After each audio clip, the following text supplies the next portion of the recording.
I'm Jamie McGrew with the Muskingum County Suicide Prevention Coalition and the Mental Health and Recovery Services Board. Today I have with me... I'm Maureen, Montgomery-Christian. I have previously been involved with the Muskingum County Suicide Prevention Coalition. I was there for a while, a long time, 10 years or so. And I, for the last 15 years, have been an educator for Zanesville City Schools at the Muskingum County Juvenile Detention Center. So, Maureen, tell me, why are you passionate about suicide prevention, education, awareness, especially when it comes to our youth? So I was approached when I started at juvenile detention by Dan Kiefer, who was our court director at the time, and it came directly after I had lost a friend of mine to suicide. He was a deputy who I worked with in my previous position. And then as I began to continue to work with especially at-risk adolescents, we saw incidents of suicide taking place in our population. When I was a freshman in college, I had lost a friend as well, a childhood friend to suicide. So there's a risk with adolescents, given the impulsivity, lack of coping skills, not kind of having connection with, understanding the really long-term ramifications of their actions. Right.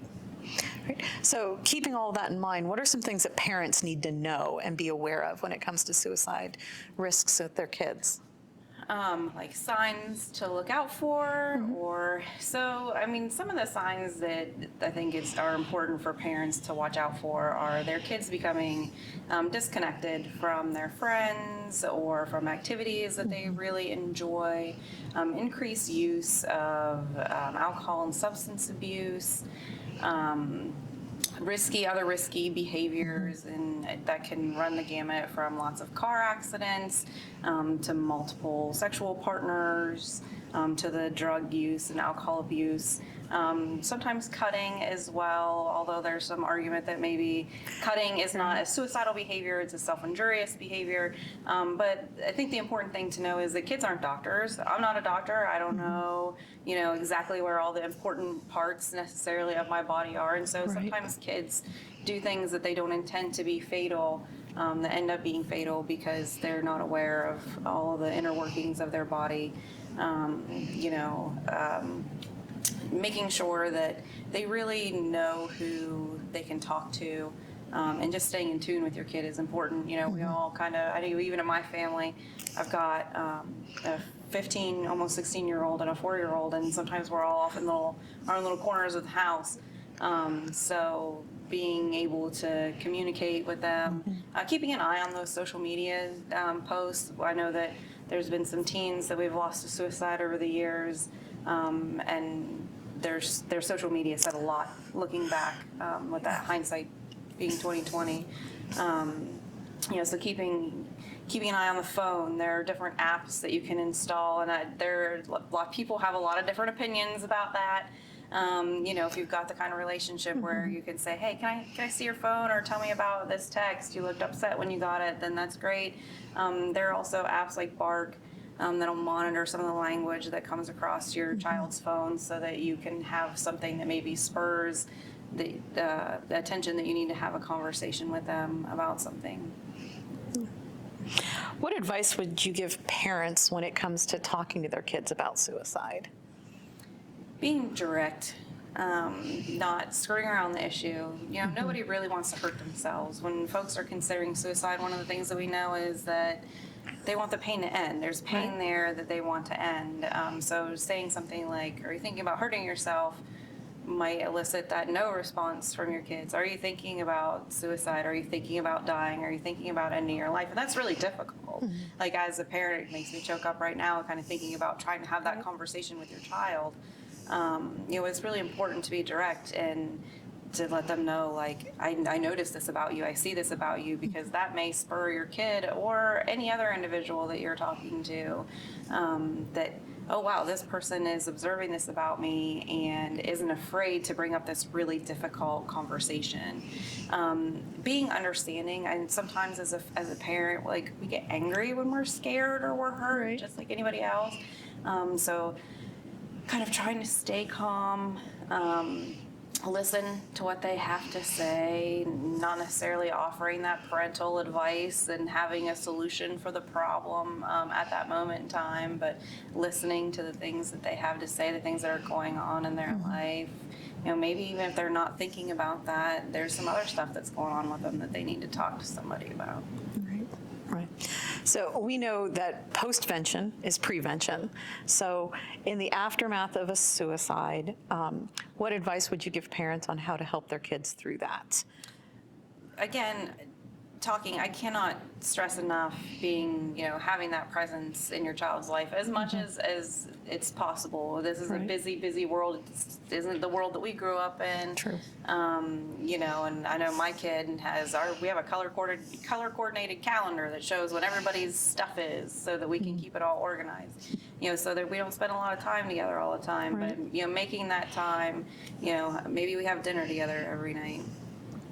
Something like that, knowing the resources that are available. Most of the schools in the area have counselors there.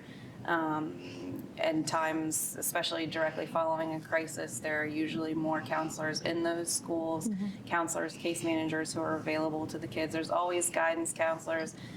In my job, I get to work with all the guidance counselors in Muskingum County and surrounding counties, and they're all just a wonderful group of individuals. And it's more than just scheduling the kids for classes and making sure they're getting, the grades and the credits that they need. It's really helping the kids kind of navigate adolescence or young adulthood or into adulthood, or what part of their functions are. So they're a great group of individuals that are a resource out there for our kids. Of course, Allwell, Muskingum Behavioral Health. I know that I'm forgetting. MVHC has counselors. The board is always available. There is a loss team. I know that you guys have talked about that in another, so that kind of gets some help to families immediately after the suicide has taken place. Reaching out to churches, if you have a faith family, and just continuing to have those conversations and those check-ins with your kiddos. Especially in our community, we recently lost a very young person. And that's something that, lots of younger kids maybe haven't thought about or never thought that we would have to discuss with kids who are middle school or younger age. But this is a brave new world, and kids are learning about these things earlier and earlier in life. I think that absolutely the most important thing that you can do is just talk and keep that conversation going so that kids know that there are adults there who are willing to listen to them. Is there anything else that you want to say to any other parents out there or educators, from your education background that you think is important that we need to touch on? Oh, there's so much. Letting kids know that they matter, that they're important. Absolutely. These are the, it's as cliched as it may sound. The kids are our future, and they need to know that they've got this community that surrounds them, that supports them, that thinks that that knows and believes that they are important individuals. It's easy to focus on the negativity. What my kid did wrong, what my students are acting today, all of those kinds of things. And sometimes you just have to take a deep breath and step back and look at this and say, this is what you did good today, or I really appreciate that, you set the table and, helped your brother put his shoes away, or, whatever that small thing is. It just takes a moment to recognize a positive thing, to let someone know that they're important, to let them know that they matter, and to bring a little bit of light to their day. Yeah. Well, thank you, Maureen. We appreciate everything you've shared with us. So if you have resources that you're looking for, you can get on the board's website. It's www.mhrs.org, or call the Mental Health Board, and we can direct you in those avenues. But just remember that you matter, your children matter, and we're here to help.